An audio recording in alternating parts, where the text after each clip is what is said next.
I'm going to tell you a good story. Amen? Na bongo na kobeta la bino Llisolo moko malamu amen. Est-ce que bosepeli? Tobondela. Tata na biso na lola.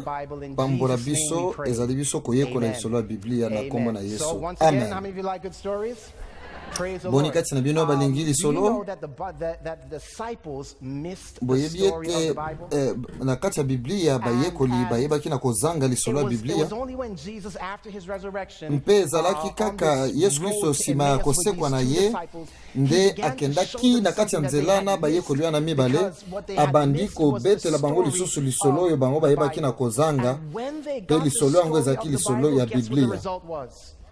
Nde ntango bango basepelaki basosolaki Llisolo wana nini eyaki eyano ezalaki ete bango babongolaki mpenza mitema balamukaki mpe mitema na bango mipelaki moto. Nga nalingi Llisolo ya malamu. Na pokwa lelo tokotala Llisolo na kati ya Biblia mpe Llisolo ezali kotalela mpenza mibeko mine oyo ya bakonzi. Tokotanga na mokanda ya Daniel mokapo ya mitano. Tokoyekola Llisolo ya Belshazzar pe kokoma na kati ya Efelo. Tozali na kati ya Daniel mokapo ya mitano tobandi na eteni ya liboso. Awa Babilone ezali bokonzi oyo ezali kotelemela Nzambe. Sika Biblia ezolobaki mokolo moko mokonzi Belshazzar asalisi feti moko ya kafu mpona bato na ye ya minene nkoto moko mpe abandaki komela vino na miso na bango. Na se ya molangwa na ye apesi mitindo baya na bakopo oyo ya olo ya argent oyo tata na ye Nabucodonosor azwaki na ndako ya Nzambe na Yerusalemu. Awa botala te Babilone akendaki kobundisa bana na Nzambe pe akangaki bango baye na bowumbu amemaki pe biloko ya tempelo. Sika otala ete balongoli bakopo wana bakeni wana ya talo balongoli yango na esika nango ya bule bamemi yango sikoyo na kati ya basuku. Awa Belshazzar azali donc na posa ya koyeba na ko pesa somo na Nzambe oyo eleki likolo. Alors bazo bakuna ete ye ayebaki na kozwa bakeni wana ya talo mpe amelaki na bato na ye ya minene na basi mpe bamakango na ye bongo baye na bakopo ya olo oyo eutaki na ndako ya bosantu ya Nzambe na Jerusalemu. Awa mokonzi azali kotelemela Nzambe pe azali kotuka ye penza na miso ya bato nyonso. Nzoka nde na tango wana eloko moko ezali koleka libanda ya mboka. Ezaki na moto moko na kombo ya Cyrus. Ye na mapinga na ye bazaki kozinga mboka ya Babilone. Kasi nzoka nde Babilone bango bavandi na kimia na kati comme si bitumba ezali libanda te parce que bazali kokanisa ete mboka na bango ekokoya soki mokete. Tala omoni ete mboka yango ezingamaki na bifelo minene milai mpe mabulu ezalaki nzinga kopekisa mapinga mosusu kokota. Yango wana bazali komona ete mboka yango ekokoya soki mokete. Na bongo Belshazzar na kati ya mboka azosalisa feti bitumba libanda ezali mpona kosabote bitumba yango pe koyeba na kotuka Cyrus pe kotuka Nzambe ya likolo. Totanga na Isaya Llisolo ya Cyrus mokapo ya tukumi na minei. Tokobanda na eteni ya tuku mibale na sambo. The Bible says that confirmeth the word of his servant, that performeth the counsel of his messengers, that saith to Jerusalem. Biblia ezoloba na lobi na ebale monene boye kauka na kausi mai na yo mpe na lobi na mokonzi Cyrus boye na pona yo ozala mobokoli ya bameme na ngai okokokisa makambo nyonso oyo ngai nalingi okopesa mitindo te batonga lisusu Yerusaleme mpe ndako na ngai. Na tuku mine na mitanu bazoloba kuna boye Yawe alobi boye na Cyrus moto oyo ya pona na koteli yo po olonga bikolo okweyisa bokonzi mpe obotola bavile ata porte moko te etikala ya kokangama. Awa lisakola miese epesamaki na makambo ya Cyrus ete ye akofongola bikuke ete ekangama lisusu te. Biblia ezolakisa ete Cyrus ye akotimola mai mpe akokota na kati ya mboka ya Babylone akosunga sikawa bana Israel bango bazwa bonsomi.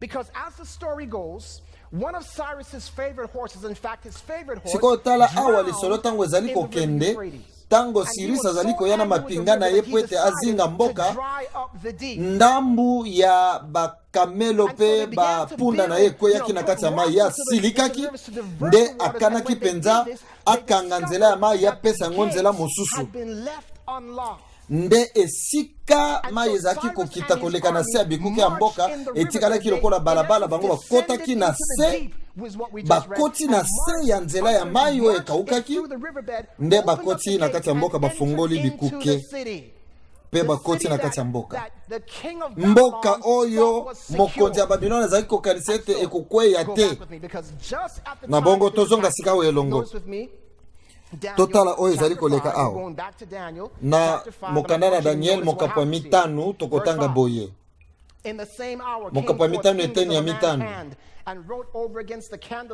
bobele na tango wana liboko moko ya moto ebimi penepene ya likonzi ya mwinda ekomi makambo na mir ya ndako ya mokonzi oyo pakola pembe tango mokonzi amoni liboko yango ezali kokoma azalaki lisusu yete mpe abandi kobanga makasi esili ye na nzoto mpe makolo na ye ebandi kolenga.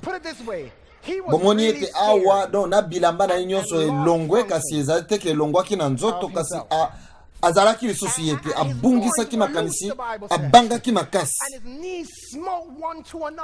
sikawa mabolongo na ye tutani moko na mosusu na kolenga makasi ezalaki penza kobanga penza kotuntuka makasi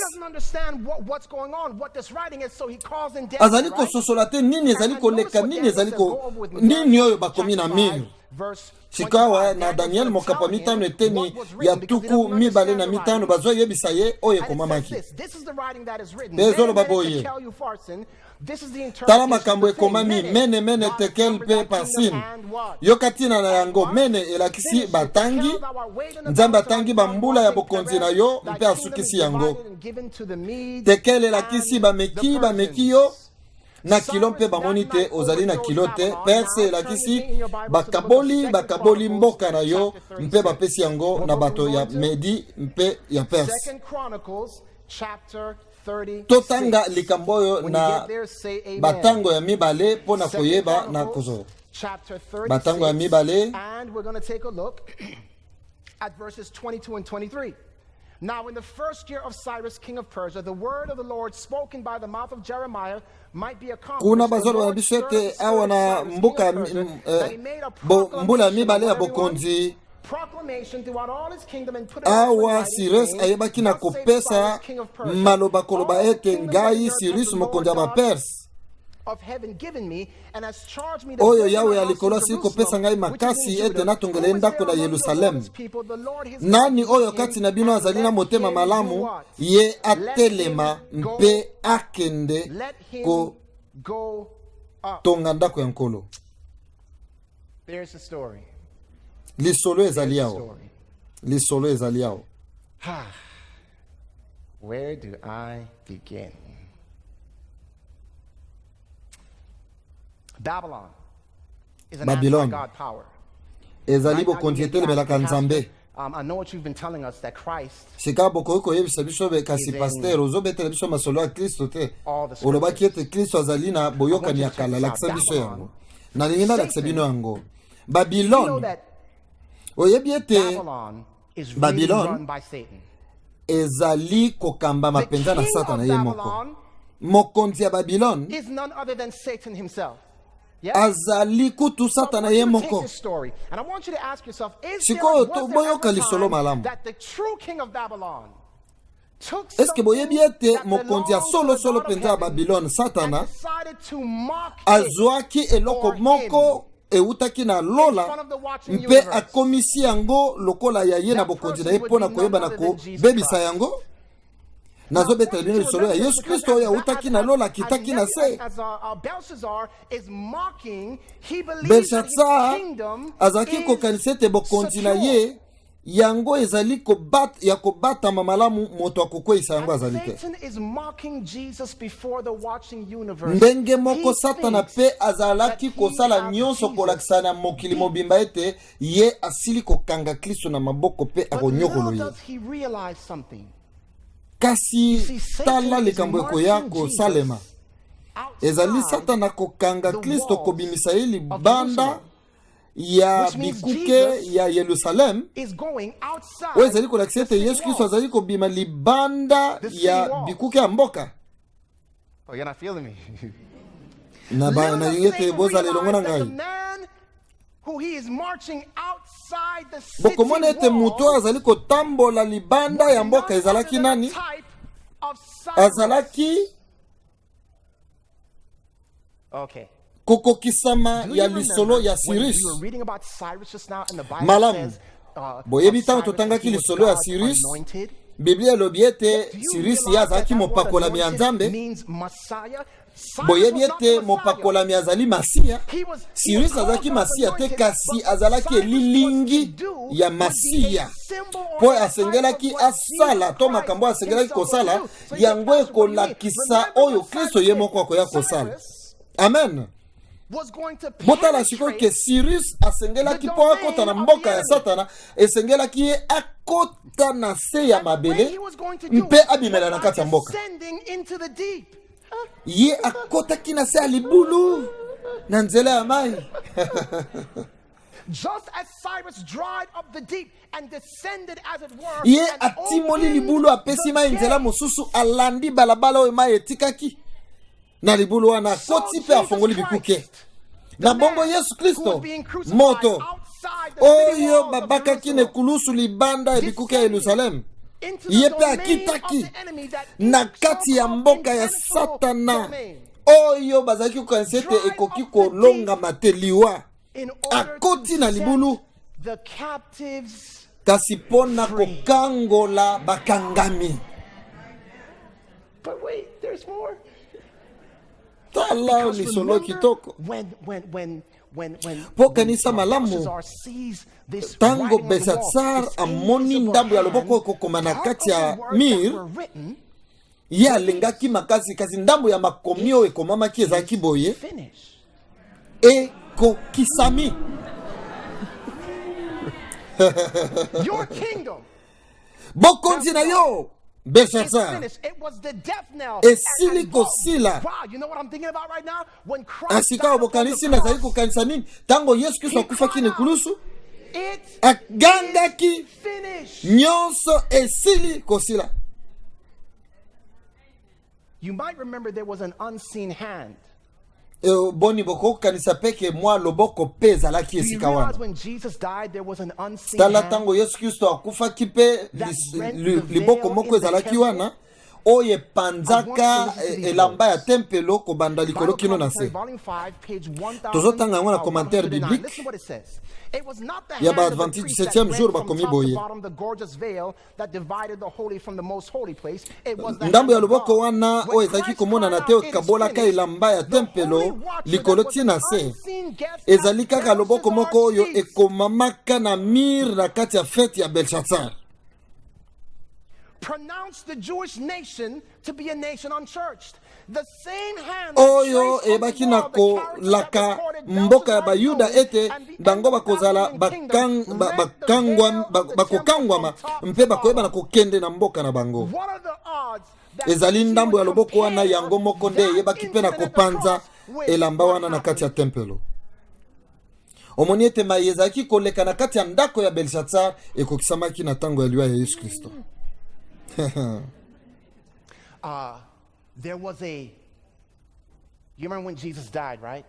and Oyebi there was a tango Kristo Roman seal akufaki put upon his tomb. ezalaki pe na kashe ya barome oyo batiaki likolo ya nkunda na ye mpona koyeba ete ye akobima te, That the gate of death would not be opened. mpona kolakisa ete See, Rome's bikuke ya liwa seal was ekofongwama really a te. symbol of a much greater seal, Satan's seal. Na bongo kashe wana ezalaki kashe ya satana oyo batiaki na Babylone mpona koloba ete bikuke ezali awa mwa efongwama ezali te. Batiaki basoda ya barome mpona koloba ete botala malamu ye azala kuna na kati ya nkunda abima te. Bosala makasi nyonso ete atikala na nkunda abima te. Sikayo nazolinga vraiment lolenge Matthieu azali koloba yango tukumi bali na mwambeteni ya liboso. You remember Rome is a symbol of Satan in the book of Revelation. Boyebi ete na mukanda ya emoniseli baloma bazali elembo ya satana na mukanda wana. Sikoyo bango nde bayebaki na kotia kashe likolo ya nkunda na Yesu Kristo. Donc omoni ete satana azali nde kokanga Yesu mpona kobanza ete akokanga makobima te. Kasi nsima mikolo misatu mwazelo akiti likolo alongoli kashe wana avandi likolo nango mpona kolakisa ete bokonzi ya likolo eleki ya oyo ya satana avandi likolo ya libanga wana. So the question I have for us today is, why are we still living in the tomb? Alors sikawa motuna ezali mpona nini biso lelo alors ke Kristo asi akufaki pa asekwaki popo tozala bonsomi tozali kokoba kokangama nanu na kati ya bankunda. You see, when Cyrus had set the captives free, he set them free to do something, and that something was to go back to Jerusalem to rebuild God's city. Tango Sirisa kangolaki bakangami na mboka na ye bana ya Bayuda apesaki bango ningisa ya kozonga na Yerusalemu pe kozongela mosala na Nzambe kotonga ndako ya Nzambe. Remember how we read in 2 Chronicles how he made this decree? Well, the decree is actually totangaki na batango ya mibale lolenge ayebaki na kopesa mobeko na Yohana. Book of Ezra. Totanga na Ezra. Ezra mokapo ya liboso. Ezra chapter 1, and we're going to take a look Ezra at verse chapitre ya liboso tokotanga eteni Cyrus king of Persia, that the word of the Lord might be fulfilled by the mouth spoken of by Jeremiah the prophet might be fulfilled. The Lord stirred up the spirit of Cyrus king of Persia. He makes this decree. Under this decree, mokonzi Sirisa pesi mitindo te bazongisa biloko ya talo ya ndako ya Yawe oyo Nabucodonosor azwaki na Yerusalemu pe atiaki na ndako ya banzambe na ye. Donc tango apesaki mobeko na ye ezalaki mpo apesa bango bonsomi bazonga batonga tempelo ya Nzambe. Kasi ezalaki pe na mobeko mosusu oyo bayebaki kopesa na Sirus. Mobeko ya mibale oyo bayebaki na kopesa epesaki ndingisa na Bayuda ndambo monene penza bayeba na kozonga mpona kotonga ndako ya Nzambe. Pe boyebi lolenge banguna ya peuple ya Nzambe bayebaki na kotelemela bango po ete batonga ndako ya Nzambe te. In 457 BC. This decree dealt with not just the temple, but also the city. And it also gave Israel. Alors na 457 avant Jésus-Christ décret mosusu yebaki na koya oyo ezalaki kolobela kaka kotonga ndako ya Nzambe te kasi mboka mobimba. Na mokanda Ezra ezali lisusu na mobeko mosusu. Tozali kokuta yango na mokanda ya Nehemi oyo kopesa penza mobeko ya suka oyo kopesa penza ningisa po ete Bayuda nyonso bazonga pe mosala esalama. Po ete mibeko misato ya liboso ekokisaki penza mokano na Nzambe ndenge esengeli te kasi oyo ya minei nde epesaki ningisa po ete Bayuda bazonga na Yerusalemu batonga mboka pe batonga tempelo basilisa misala nyonso bazongela yango. And these are the 4 decrees. In fact, Nehemiah, when he got to Jerusalem, said, listen, de decret wana ya minei oyo Nehemi azali kolobela awa work lays desolate, we are a reproach to God. Let us rise up ezali kopesa ndingisa na bato ete bayeba na ko silisa mosala bapusana pene na Nzambe lingomba bozali kososola ngai. I want you to say, let's get it together. We need to get it na together. lingi bolo bananga elongo ete to lingi to sala ngo to sosola ngo biso nyonso elongo. nasepeli na lisolo oyo malamu. But you know what I hate about good stories? I hate when good stories get put on pause. And right now, we're going to put the Nalingaka story te on pause. tango lisolo ya malamu batiaka ngo na pause. Totia nanu pause sikoyo ata tosepeli te. Tozali na mokanda na Nehemi totia nanu pause wana. Na betele bino lisolo mususu. It's the story of the Bible. Ezali lisolo ya It's an Biblia. amazing story. Ezali To tell lisolo ya the story of the kitoko. Bible, we have to go to the book of Genesis. Soki tosilisi Are you ready to go to the book of lisolo Genesis? yango Don't turn your tokokende Bible. na mokanda ya Just bagenese mokanda focus on ebandeli. All right. So where are we going, everyone? Genesis. Tozali All right, kokende very wapi? good. Now, Mokanda ya the Genese. book of Genesis introduces us to Na a man mokanda by ya the name of ebandeli Adam. ezali Amen? kobanda The na book of lisolo ya moto Genesis moko na introduces kombo ya us to Adam. the creation of man, Adam. Ezali kolakisa But the biso Bible bokeli says ya that Adam is moto. actually the first Adam. Did you know that Jesus Christ Adam azali Adam ya liboso pe boyebi ete Yesu Amen? Kristo azalaki Adam ya mibale. you Amen. have, in the book of Genesis, you have the Na Genesis bongo na of the mokanda first man, ebandeli but ozali na actually the Genesis of the first man is ebandeli ya kind of moto like ya a symbol or liboso, type of the Genesis of kasi the ye second azali Adam. nde ndakisa ya Adam ya mibale Everybody excited? Yesu Kristo. Not really, Nani right? mutu moko asepeli It's awa? like, okay. Na bosepela kama mokete. Tozonga na Exodus. mokanda Do ya you know that the Genese book of Exodus ebandeli. is about a man who Sima was ya drawn out of ebandeli tozali waters, mokanda ya goes mobembo into the Exode. wilderness for 40 years, Ezali and then kolakisa returns to biso deliver his people. bana na nzambe na kati ya bowumbu babimi pe batamboli na kati ya esobe mpona kokende na mboka sika. Boyebi ete yango ezali kokokana pe na Yesu Kristo oyo alekaki na nzela ya mai ya libatisi pe akei pe na kati ya esobe nde aye kozonga mpona koyeba na kokangola bato na ye lokola Moïse alekaki na mai apres aye kobima po ete akangola mboka. In cleansing his people from their sins. That's very interesting because Christ, the second Adam, na mokanda ya misato ya Levitique yango ezali kolobela bazuzi pe banganga ya nzambe oyo bazalaki kosala mosala mpona kopetola mboka pe kolimbisa masumu ya bana na bato. Boni boyebi ete Yesu Kristo pe ayaki asalaki mosala lokola nganga mpona kopetola masumu ya bato. Mokanda oyo elandi ezali mokanda ya mituya yango ezali kobeta lisolo ya Mose oyo azali. Well, that's interesting. Because Awa Jesus, ezali the kamoko second kosepela. Adam, is drawn out of water, goes into the wilderness for 40 days, returns to deliver his people, begins the work of cleansing them from their sins, and also calls 12 and ordains 70. Ezali kobeta lisolo ya Mose lokola bengaki zomi na mibale pe ayebaki na kobongisa mboka. Yango ezali kokokana penza na oyo Yesu Kristo asalaki abatisami akei na esobe azongi aponi pe zomi na mibale mpe atie tuku sambo po ete bayeba na kosala mosala ndenge esalamaki na mokanda mituya.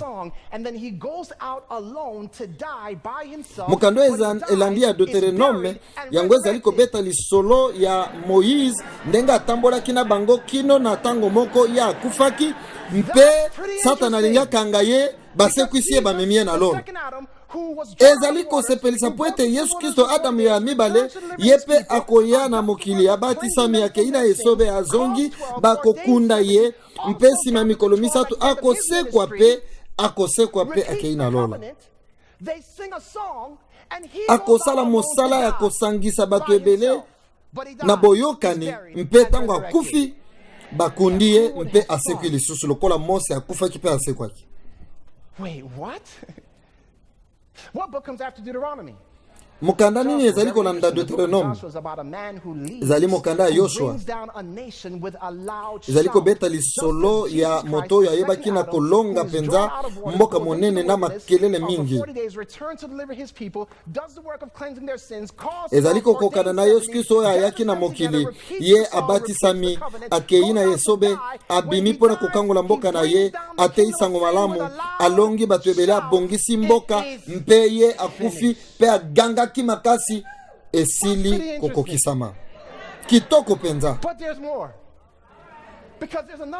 Kasi makambo mosusu ya kitoko ezali sima ya Joshua mokanda nini ezali bazuzi mokanda basambisi ezali kotala bikolo zomi na mibale oyo bazali kotombokela nzambe na tango pe nzambe azali kotelemisa bakonzi oyo bakoya kokangola bango na wumbu ya Satana pe kozongisa bango epai ya nzambe ndenge moko oyo Yesu Kristo azaliko ya lokola molongi mpona kokangola penza bikolo nyonso ya Satana pe kozongisa bato naye na bonsomi. Mokanda ya Luta ezali kolanda ezali kobeta lisolo ya mokanda ya Luta ezali kobeta lisolo ya mwana mwasi mopagano oyo ayebaki na kokangama na mama bokilo na ye. Mwasi oyo mopagano boyebi azali kotambola na kati ya bilanga pe azali komema milona. Mpe Boazi yazalaki elilingi ya Kristo atali na kati ya bilanga ya oyo mwana mwasi nini na kati ya bilanga. Oyo mwana mwasi nini oyo na kati ya bilanga. Amen. Oyo ezali kosepelisa makasi. Mwana mwasi azali nani? Oyo azali kosala na kati ya bilanga. Ngai na tutami motema na ngai tutami na mwana mwasi azali na kati ya bilanga. Mwana mwasi ezali lingomba azali kosala na kati ya bilanga komema milimo ya sika na kati ya mboka. Lokola Luta lobaki ete nzambe na yo akozala nzambe na ngai. Kitoko oyo wapi? Kitoko penza. Nini ezali koya sima mokanda Luta? Ne Samuel ya liboso. Boyebi ezali kobeta lisolo ni? Tokotia point awa me mokanda ya Samuel ya liboso ezali kobeta lisolo ya ekolo ya Israel oyo bazalaki kokangama na Nzambe kasi bango bakanaki kosundola bokambami na Nzambe po ete bamiponela mokonzi oyo akolata bokonzi penza ya banganga ya Nzambe kosangisa leta na lingomba. Tala likambwa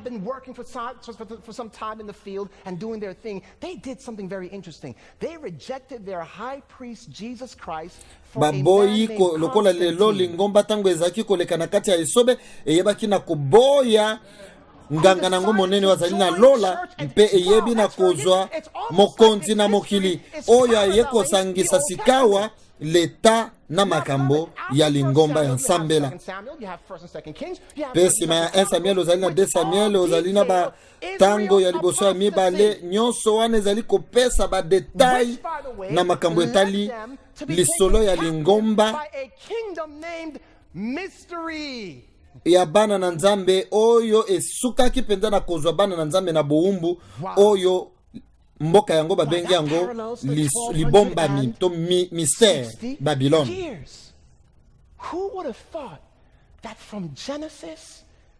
Kobanda na Genesis kino na batango ya mibale yango ezali kolakisa lilingi etumba monene oyo toyebaki na koyekola na kati ya mokanda oyo bazali kobeta lisolo ya etumba monene kati ya bolamu na mabe. Ezali lisusu na makambo mingi koleka. Boyebi sima ya batango ya mibale 1798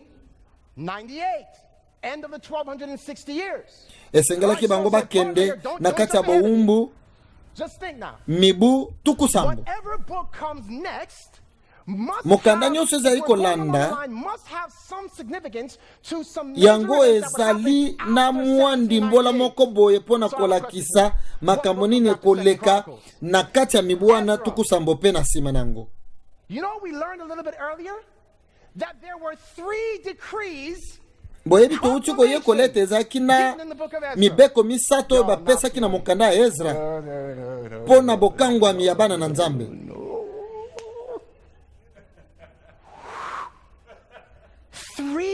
Decrees.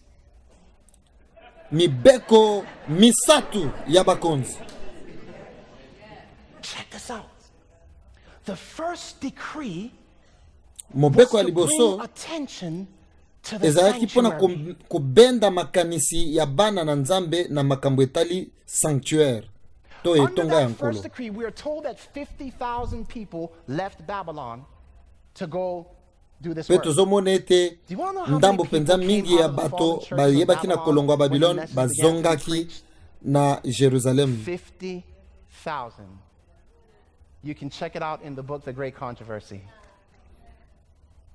Bokoyo kotanga na mokanda ya etumba monene kati ya bolamu pe mabebo kumona ete ekozala ndenge wana namoni bino bokomi mwa malili nga mpe na sepeli te nasiliki nanu mwa moke. Because silence is the new excitement. Po ete kimia na bino vraiment ezosepelisa The ngai te. second decree was against the enemies of God's people. Mobeko ya mibale ezalaki mpona kobundisa ba oyo banguna bazalaki kobundisa Babylon, bazalaki kobundisa bana na Nzambe. And this was not just the building of the temple, but also the building of the city and the rebuilding of everything that belonged to pe ya Jerusalem. misato ebaki na kosunga ete bango bayeba na kotonga kaka tempelo te kasi batonga mboka mobimba. Yango ezali kotalela penza makambo oyo tozali kobenga message de trois anges ya liboso ya mibale pe ya misatu oyo yebaki na kosangisa bato ndenge na ndenge basali lingomba oyo tobengi ba adventiste du 7e jour. Nini ezali koya nsima ya Ezra? The fourth ezali Nehemia, mobeko ya minei. Oh wow. Oh. You see, beloved, Nehemiah was to finish the work that had begun under the first three. Nehemia asengelaki asilisa mosala na makambo na misatu kasi nzoka nde bayuda bana na Nzambe discouraged in the work. bazalaki dekuraje na kati ya mosala and doing their own thing, that they let the work of God fall pe by the batikaki wayside. mosala na Nzambe bakomi kosala makambo na bango moko. Nehemiah, when Nehemiah heard this, wait, Nde tango Nehemia ayokaki makambo wana ayoki basango ete nsima ya bambula ebele mosala esalami te, Nehemia atelemaki alobi te esili esengeli totelema tosilisa mosala tosala yango elongo totelema elongo totonga.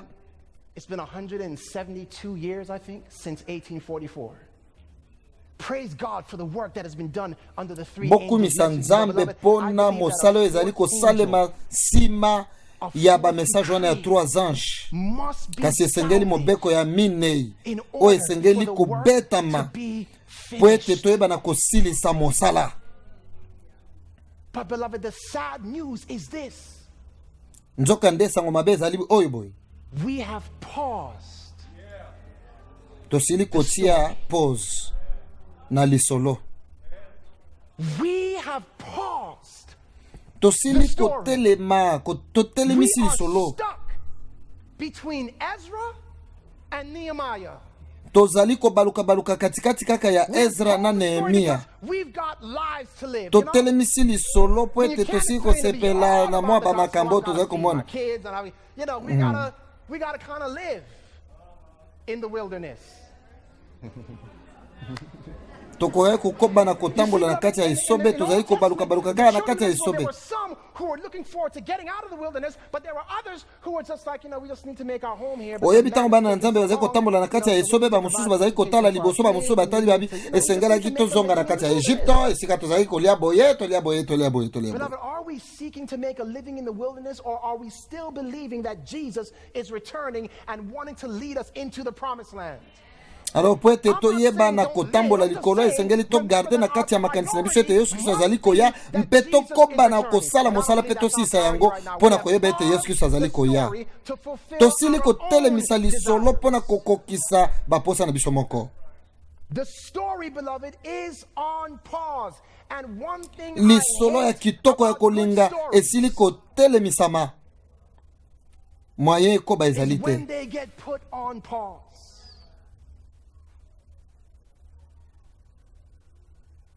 It's time to unpause. Ezali na tango sikoyo It's time to tokobisa unpause. Llisolo. Listen, beloved, as we Esengeli study the book of tokobisa Nehemiah, Llisolo. we learn that Nehemiah was a man Po tango who tozali was so kotanga moved mokanda by the Spirit of Nehemia God. tozali He komona was- ete listen, ye he was azalaki the moto pastor, he penza was the amipesaki preacher, penza na he was mosala a na pastor, Nzambe. and Nehemiah Ye said, azalaki "I will get penza up and finish the work." moto monene alinga na kotelema mpe na kosisa mosala. In this time, our morning Toza na life. posa na tango oyo You see, beloved, listen, ba the Nehemia. fourth angel's message is nothing more than the outpouring of the Holy Spirit.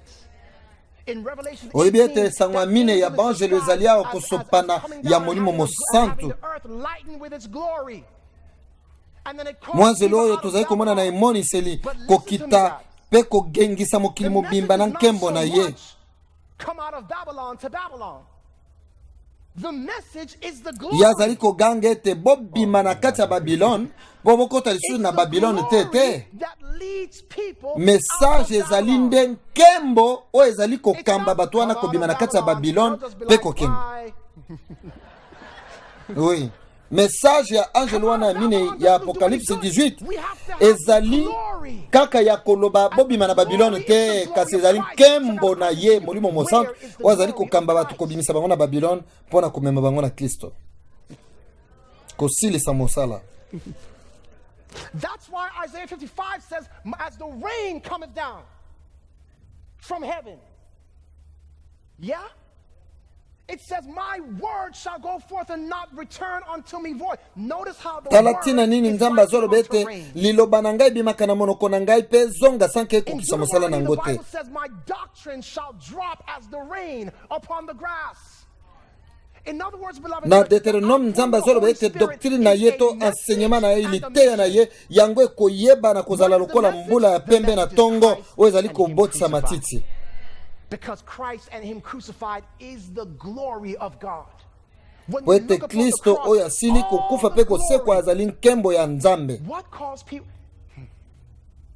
Remember, it was Cyrus drying up the deep. Bokanisa malamu Llisolo ya Cyrus oyo atimbolaki libulu po ete ayeba na kokota na Babylone pe akangola bato. Pointed to Christ on the cross. Oyo ezalaki kopesa makanisi na Yesu Kristo abakami na ekulusu akiti pe na nkunda mpe asekwi mpo na kokangola bato. Tolakisa bato Kristo oyo aye, tolakisa bango Kristo oyo abakami na ekulusu, tolakisa bango Kristo oyo akoti na nkunda, tolakisa bango Kristo oyo asekwi mpe akangoli bato. Look, you want to know what's going to happen when the Holy Spirit is poured out? Oyebi nini ezali kosala ete molimo mosantu ayeba na kokita bino matiti tango mbula na nkolo ekobeta likolo na bino bino matiti ya nkolo tango mbula ekobeta likolo na bino bokoki kozanga kofongola Biblia te kasi bokobanda kososola bamakambo nyonso ya kitoko ya ntina na kati ya makomi mpe mpo na koteya yango na bato mosusu. Boni kati na bino oyo babangaka koloba na kati ya public. When I came here from Jamaica as a child, 5 years old, everyone laughed at my accent. And as a result, I developed an intense fear of public speaking. I would not speak. Boyebi ngai tango na yaki mbala liboso pona kotelema na kati ya bato boye koloba. Moto nyonso azaki koseka liloba nyonso na kobimisa bato bazali koseka. Tina komaki ko banga koloba na kati ya bato. Kasi sikoyo eloko moko tango na yekolaki Biblia motema nanga mopelaki moto. Soki motema na ebandi kopela moto likolo ya bokonzi ya kobanga likolo ya soni tango motema na kopela moto pona koyeba kotanga liloba na Nzambe koyekola kokota na mosindo na yango tango motema na kopela moto pona koyeba na kobomba lisusu tema yo yekoli wana molimo mosantu akozala likolo na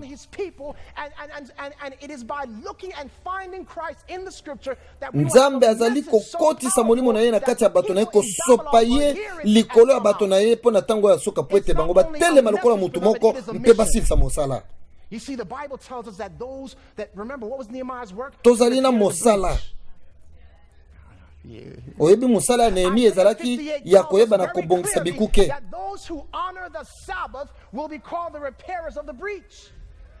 Boyebi ete na Esaïe 58 bazo benga ba oyo bapemi na sabat ete bango bazali bato bazali kobongisa bisika ebeba.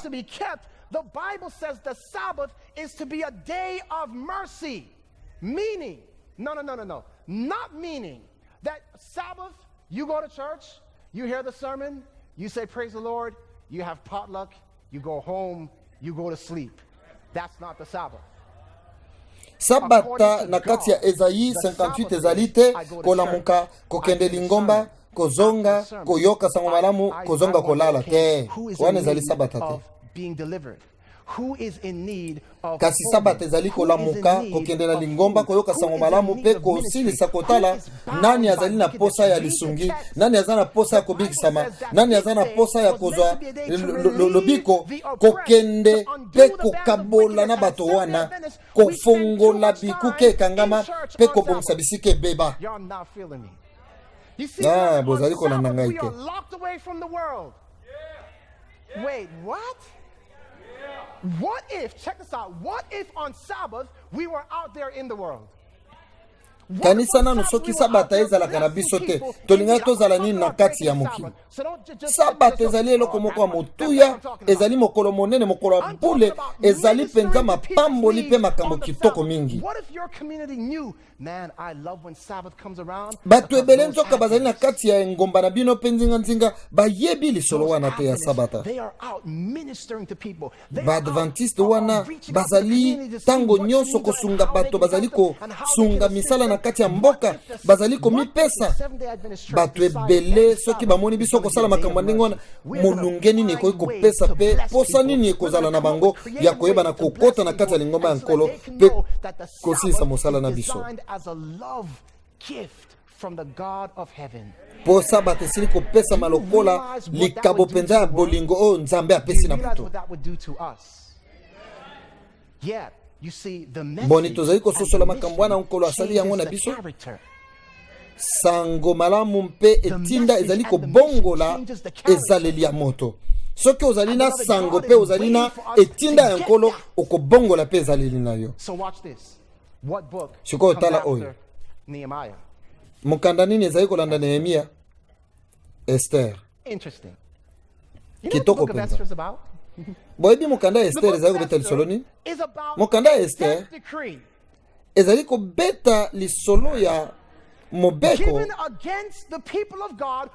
oyo ya liwa oyo bakanaki mpona kobeta bana na Nzambe nyonso bazalaki kobatela mibeko ya Nzambe koboya kolanda makambo mokili.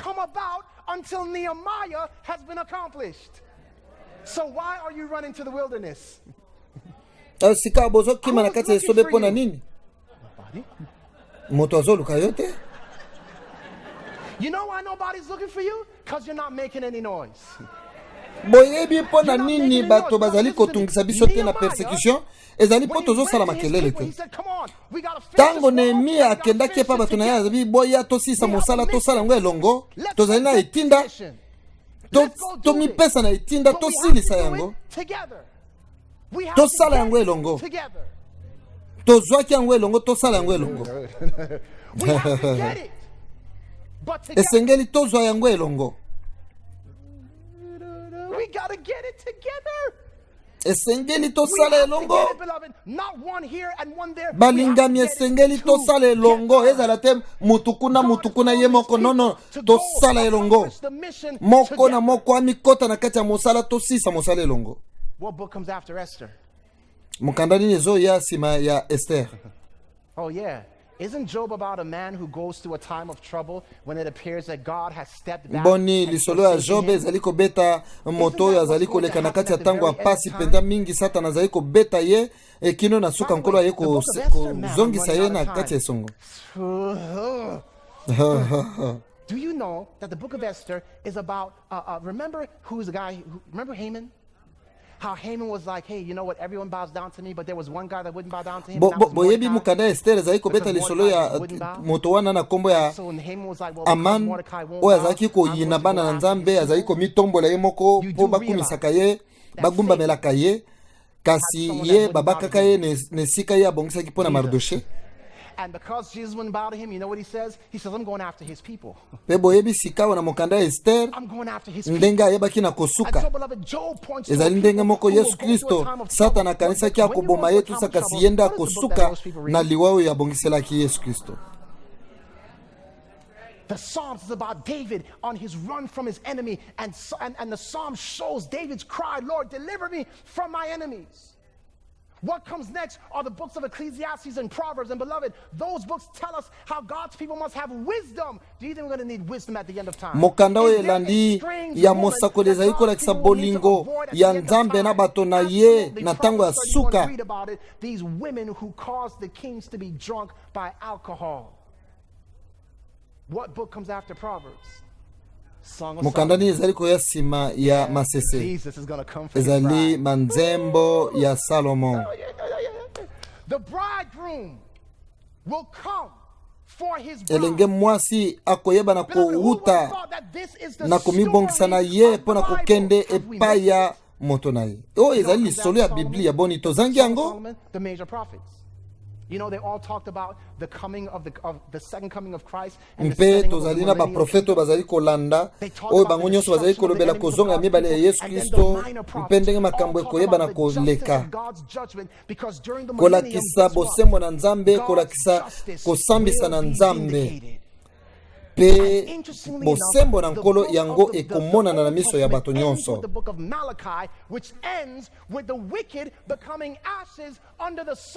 Kino tokokoma na mokanda ya Malakia oyo ezali kosilisa penza lisolo na kobendana na Nzambe na bato na ye mpona kosunga bango ete bayeba na komibongisa. Soki bomoni boyokani nyonso ya kala ezali kobeta lisolo nde ya etumba monene kati ya bolamu mpe mabe. Christ will truly be with us. Pe Kristo ye akozala elongo na biso. He will truly be with us.